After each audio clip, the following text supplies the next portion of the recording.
asalaamaaleykum wa rahmatullah wa barakaatu mbokk yi maa ngi leen di nuyu di leen ziar di ñëw si semaine bi nga xamante ni maa leen waxoon ne semaine bi yëpp secret yi rataxal diggante lay joxe tey nag lay mat une semaine di ñaan rek lépp lu leen fiy jox rek si liy defar diggante si liy rataxal ay diggante yal na si yàlla def tawféex yal na yàlla jubale nit ñi nga xam ne dañu am ay jafe-jafe sëy yi ak lépp.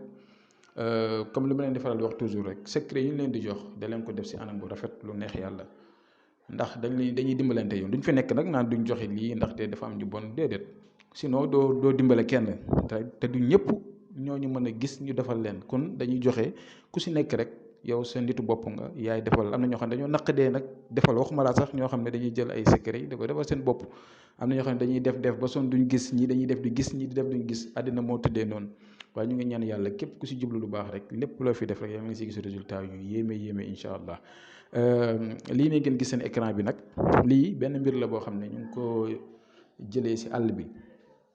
nga xam ne mag ñi si boppam dañ ko daan jëfandikoo surtout boo nekkee ak nit te bañ nit kooku raw la bañ nit kooku man soo déggee ñu ne nit kooku raw la maanaam nit koo xamante ni nii da nga koo bëgg yi ñaar ngeen bëggante wala ngeen nekk ay jëkkër ak jabar wala ngeen séq dara wala yu demee noonu nga bañ mu rëcc la nga fexe daal ba kooku à chaque fois rek xelam day ne si yow lii dañ koy njegenoo dañ koy jël def ko si njegenaay nga njegenoo ko am na nuñ koy liggéeyee suy bari mbir mu am solo la waaye nag duñ ko weer duñ ko jël di ko joxe pour nit ñi di ko def di si def na ko su dul noonu ñi nga xam ne nag soxla nañ ko te mu ñor leen te ñu jiite suñ jub ak lu baax buñ ñu wooyee wala ñu yónnee ñu message si whatsapp bi dinañ xool naka la ñuy dimbalante ñoom nekku na nag dañuy xëcc nit ñi pour ñu ñëw ñu defal leen ko dafa am yoo xam ne laaj na ñu wax leen ko pour ngeen dégg ko waaye mënuñ di ko joxe dafa am ay mbir yoo xam ne dóor mu dal la te lépp loo xam ne da ngay dóor mu dal moom wóorut a joxe ndaxte da nga koy def keneen di koy jël def ko si naka su dul noonu waaw kon tey secret bi nga xam ne moom la leen fas yéene indil mooy wal xeetu aleyka mahabbatan minni ñu bëri xam nañ ko muy mbir mu yéeme luy dox si wàllu mahabba mooy mbëggeel boo amee sa soxna wala nga am sa borom kër wala nga am koo xam ne da ngeen di bëggante dégg nga bëgg seen diggante rattax diggante neex mu am mbëggeel nga xam si ne nii wax dëgg yàlla kenn du leen mën a tàqale kenn du leen mën a dëddale ngeen na si jàmm incha allah rabbi da ngay bind wal xeetu aleyka mahabbatan minni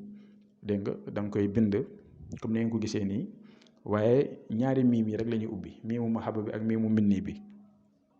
soo ubbee miimu mahabba bi ubbu miimi minni bi su ko defee yow mi nga xam ne yaa bëgg na sa tur nekk si miim bu njëkk bi ki nga bëgg turam nekk si miim bi si topp fi ma def homme na fa góor gi def turam fi ma def femme jigéen gi def fa turam vice versa ba tey tam bu fekkee ne jigéen gee bëgg jigéen gi na nekk si kanam na nekk fi ma def homme ku góor ki nekk fi ma def femme en tout cas daal ki bëgg daal moo ne si premier miim bi ki mu bëgg nekk si deuxième miim bi soo paree nga def ko ba muy ñetti yoon waaw ñetti kayit lay doon léegi benn bi da nga ko jël nga tag ko beneen bi nga ut fu diis nga sëf ko fa beneen bi nga def ko saafara di ko raayoo su ko defee incha allahu rabbi yàlla dina def tawféex ak mbëggeel mahabba si diggante boobu noonu incha allahu rabbi si neexee yàlla kon secret yi ñu leen di jox ne ñu ngi leen koy jox pour ngeen koy def lu si des nag yal na ko yàlla barkeel te ngeen am ijaaba te set te sell alxuraan du ku jug rek bind du ku jug rek def alxuraan da nga koy gëm alxuraan da nga koy mën alxuraan itam da nga koy topp tarbiya ko ba lépp loo si def rek mu mën laa répondre kon nag tey loolu la leen indiloon ñu ngi leen jox di daje ba suba jàmm incha allah ñu continuer waat yeneen secret yi leen doon faral di jox si kaaraange ubbeekaay ak cat ak lépp incha allah kon ñu ngi yem fii.